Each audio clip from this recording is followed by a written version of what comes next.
It's my pleasure to introduce the next keynote speaker. I know that it's getting a little warm out there, but you really have to listen to this person. He's not only a fellow Gardena person like myself, so he's a homeboy, but also he's been involved in things. You might know that he's nationally and internationally known as a leading defense attorney in the legal world. But we know him because of his relentless work in the legal arena, in the political arena, in the activist arena, around not only this issue, but many issues related to the Asian Pacific Islander American community and the community at large. He is the leading civil rights attorney in California, in my opinion.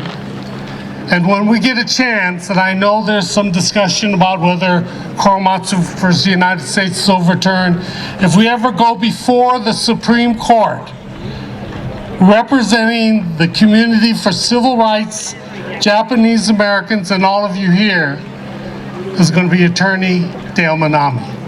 He's going to be backed up by his law partner, Don Tamaki, and the other attorneys that helped with the Coram Nobis case. Ladies and gentlemen, someone we have deep respect for, deep appreciation for his years of work, Attorney Dale Minami.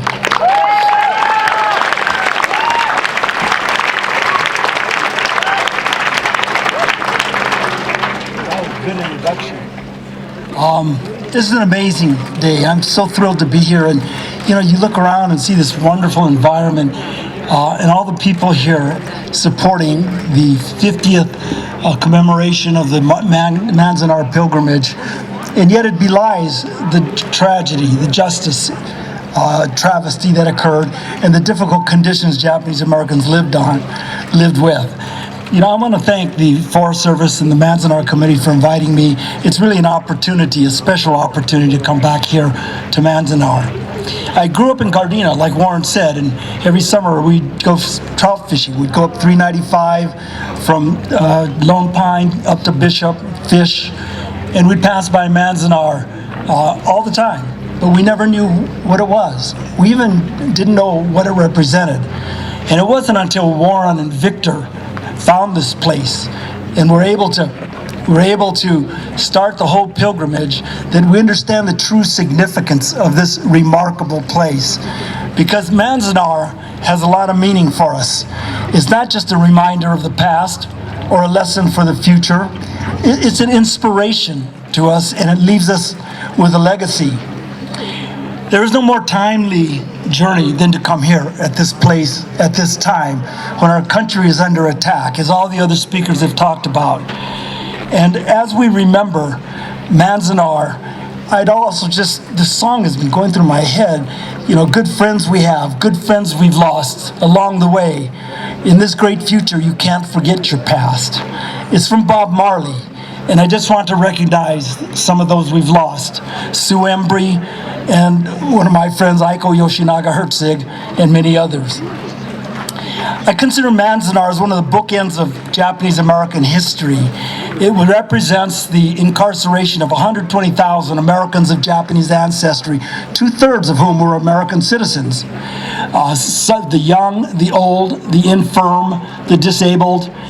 It represents financial disasters, lost and destroyed careers, people who were not able to even have adequate food or medical care, dusty barracks, too crowded barracks, the long lines just to go to the latrines or the bathrooms.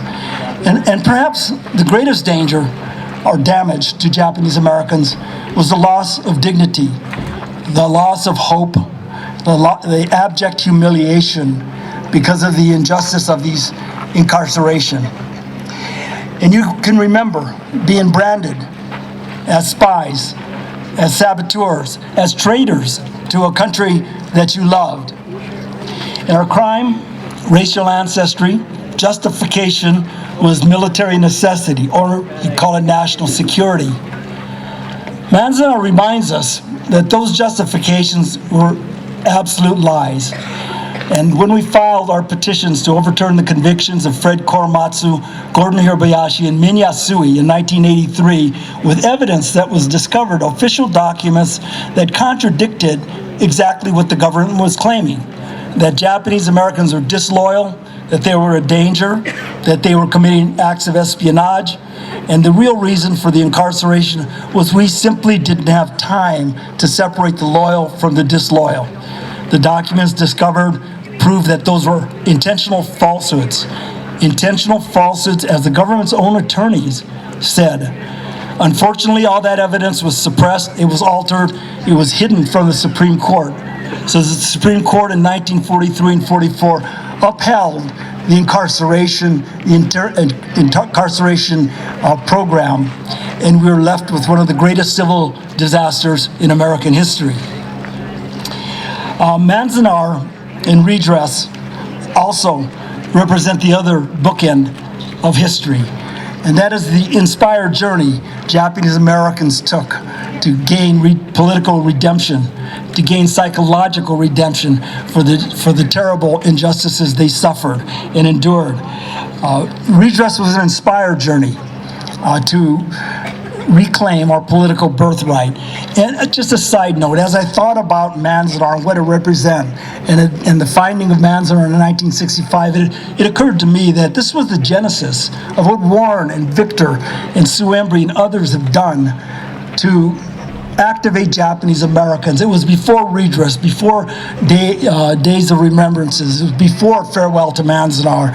All of those. Manzanar set in motion a national consciousness and a national education to have people learn about the entire incarceration experience and the devastating effects it had on our communities. I think what Manzanar also represents is a lesson, and an important lesson in political power. Bruce mentioned it before, because if you remember, in 1942, Japanese Americans had no allies. The Quakers were one of the few groups to stand up. No other national group stood beside Japanese Americans. We were alone. And as a result, we suffered that civil rights travesty. But in 1988, on that inspired journey to redress, Japanese Americans brought in all races, a rainbow coalition of people, allies, to wield the political power to pass the redress bill. So that's the lesson, I think, of another lesson of Manzanar. And when we emerged from the dark prisons into the sunlight of freedom, we found a voice. We regained that voice, and we're able to have a legacy, a responsibility to speak out against injustice in the future. So Manzanar is a warning. It's an echo of history. It's a stark reminder of what unbridled power and racism can wreak on a democracy. And that's just what's happening today. When you see the vicious attacks against Mexicans, Central Americans, Muslims, and Arabs, when you see the demonization of marginalized group, LGBT and transgender community, the poor, the disabled, the attacks on the election system, the attacks on the press, and especially the focus on immigrants. And all of us have come from an immigrant past. Everyone just about has. And so that it's important for us to fight this war, because it's a war for the soul of this country. Will we be a country that embraces diversity and as a natural part of the multicultural fabric? Or will we be a country where white supremacy succeeds and triumphs with its ethnic, religious, and racial cleansing that Trump is essentially proposing?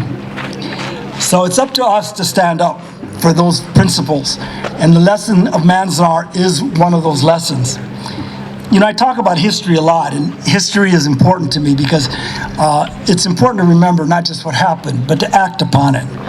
And I think of history as climbing up a mountain. From halfway up the mountain, you could look back and you could see the struggles of your immigrant ancestors, the hardships they faced coming to a hostile country. You could see the civil rights paths blazed by African Americans, by Latinx, by Native Americans. But also from halfway in that vantage point up the mountain, you could look up and you could see how much farther we have to go to reach an egalitarian society, the equality that Martin Luther King Jr. spoke about. But knowledge of history is not enough. There are so many noble ideas and brilliant thoughts that die lonesome deaths. If you don't couple history and the knowledge of history with some action that makes a difference, you've achieved nothing. So it's important for us to know that, to know not only the history, but then to act upon that history. So the legacy of Manzanar and redress is not the $20,000. It's not the apology or the Civil Liberties Public Education Fund. The legacy is a responsibility to speak out and stand up against injustice.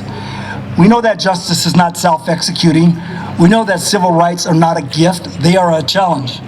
So we must act to change the present now, or it becomes the future.